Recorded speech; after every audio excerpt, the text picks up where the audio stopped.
l'accord de transfert des migrants américains sur les sols congolais a choqué l'opinion nationale congolaise. Et ceci pour deux raisons. La première, c'est que le gouvernement congolais avait protesté vigoureusement en 2024 lorsque les Royaumes-Unis avaient signé le même type d'accord avec les Rwandais pour transférer les migrants du Royaume-Uni au Rwanda. En qualifiant cet accord d'amoral et inefficace.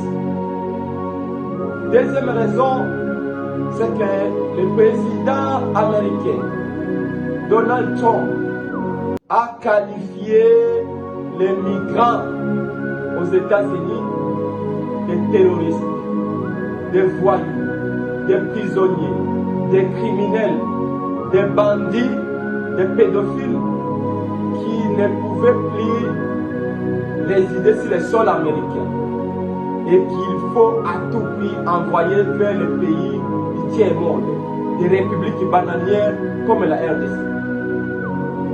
De ces deux constats, nous voulons poser une question simple à M. Félix. Quand est-ce qu'il a signé l'accord de transfert des migrants américains au Congo? Pourquoi et pour l'intérêt de qui? En effet, le Congo a plus de 6 millions de déplacés internes. 6 millions d'enfants qui n'arrivent pas à nourrir, qui n'arrivent pas à sécuriser. Le long de ces frontières, avec le Rwanda, l'Ouganda, le Burundi et d'autres pays frontaliers, il y a près de 3 millions de Congolais qui sont réfugiés, qui n'ont ni eau ni électricité, qui manquent à manger, comme en Ouganda, où les Congolais meurent chaque jour dans les camps de déplacés, dans les camps de réfugiés, alors que le gouvernement de M. Félix Tshisekedi est incapable de les protéger et de prendre soin d'eux.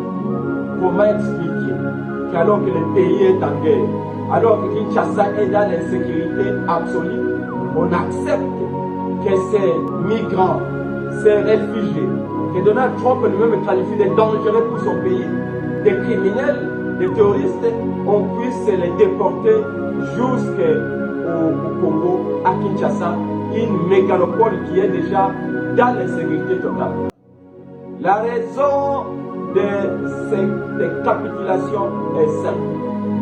Pour obtenir un troisième faux mandat, Félix Tshisekedi est prêt à tout, même à faire de son pays un camp de réfugiés à ciel ouvert pour la coalition Lamuka, pour la Guinée Congo et pour le peuple congolais. Ceci est une trahison. D'où Lamuka recommande au Congrès américain. De la semaine du 6 au 11 avril 2026, la semaine en cours, est sans appel. Le cacao se négocie actuellement à 3,09$ le kilo.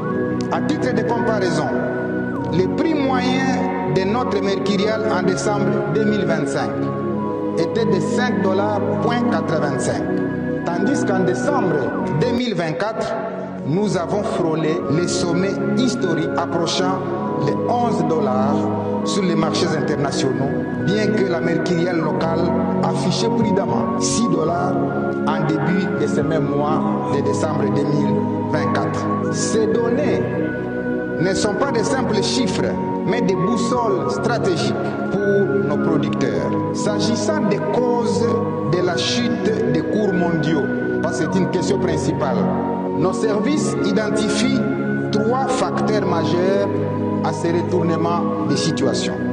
Le premier facteur de la chute des cours mondiaux, c'est l'offre excédentaire en 2025-2026. La météorologie a radicalement changé la donne.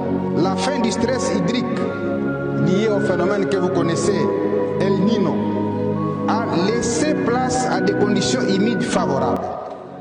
Ainsi, les prévisions des récoltes pour la Côte d'Ivoire ont augmenté de 20%, celles du Ghana ont augmenté de 25%.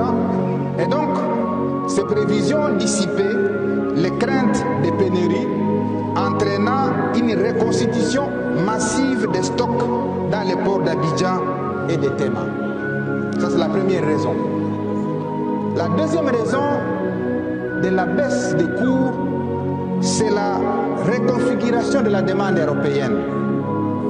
Face au prix excessif de 2024, lorsque la tonne a atteint effectivement $10 000, l'industrie chocolatière a opéré ce que nous appelons la destruction de la demande. C'est-à-dire quoi? Les fabricants ont multiplié des produits de substitution et ont réduit la teneur en cacao pur dans leurs produits finis. Et comme si cela ne suffisait pas, la crise énergétique en Europe a également pesé sur le pouvoir d'achat des consommateurs, impactant directement nos volumes d'exportation vers ces marchés qui absorbent près de 80% de la production africaine.